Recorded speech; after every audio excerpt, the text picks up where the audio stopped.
Thank you, everyone, for being here. And Chairman Good, thank you so much for organizing this press conference today. And I am really proud to be here with many of the same folks that you see standing on the floor or in this room and talking about what we need to do to rein in the size and scope of our federal government.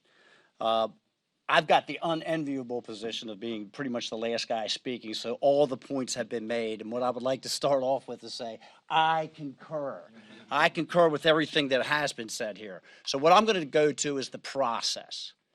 The process is something that we fought extremely hard for January a year ago to restore regular order in the United States Congress, because everyone recognizes that this place is broke, that this system is broke. And the reason that it is broke is because process has been ignored. Process has been thrown out the window. And we have seen the consolidation of the power of the decisions that are being made here in this city placed into the hands of a very few. And that is not the way that it is supposed to work. That is why we fought to get 72 hours notice for any legislation. That is why we fought to make sure that we had single subject legislation instead of these monstrous bills that contain so many titles and subjects and issues that people don't have the ability to separate out and let each one be considered on its own merits. And that is why we fought to have an open rule system so that we could have discussion, debate, collaboration, and amendments, not only in committee, but on the House floor. And all of that has been thrown out the window.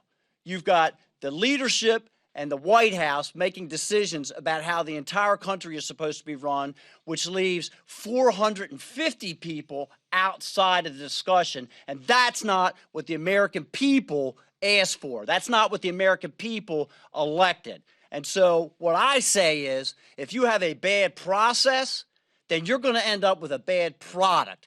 And folks, what you see on display today is Exhibit A. That's what it is. It's a very bad product. And hopefully, enough Republicans will gather up the courage to say, enough is enough. We're not going to watch our country be destroyed any longer, whether it's from the mounting debt or the invasion that's taking place on our southern border, and we will not support this bad product. Now, I will guarantee somebody in this room, when we go to Q&A, is going to say, but members, isn't there something that you like? Isn't there something good in this piece of legislation? Why could you vote against the entire thing? The only good thing that I have discovered so far is that it only has $2 billion worth of earmarks instead of the $12 billion worth of earmarks that were sandwiched into the last minibus. That's the only redeeming feature that I have found in it. With that, I turn over to my good friend, Mr. Burchett.